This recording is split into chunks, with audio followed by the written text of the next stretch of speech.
Sejak awal Februari, jumlah pasien isolasi di Tower 7 Wisma Atlet mencapai 13 orang. Kamis 10 Februari 2022 masih ada 10 pasien yang dirawat, sementara sisanya sudah pulang. Mereka yang menghuni Wisma Atlet adalah pasien positif COVID-19 bergejala ringan dan tanpa gejala. Selain rujukan dari puskesmas, di antara mereka ada pelaku perjalanan yang diwajibkan untuk melakukan karantina menunggu hasil tes PCR.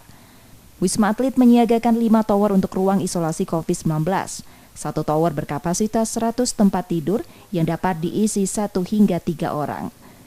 Selama diisolasi, pasien mendapat fasilitas seperti makanan, obat-obatan, perawatan, dan fasilitas internet tanpa mengeluarkan biaya. Mulai Februari awal kita terisi sampai dengan sekarang ada 13 pasien.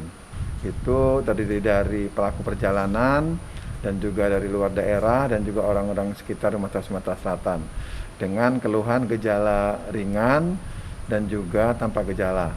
Jadi mereka ini kita isolasi terpusat di Wisma Atlet ini di Tower 7 ini sementara ada 13 orang dan baru pulang 3 orang hari ini sehingga total sekarang ada 10 orang. Sementara tingkat keterisian rumah sakit atau BOR di Sumatera Selatan terus naik, kini mencapai 14%.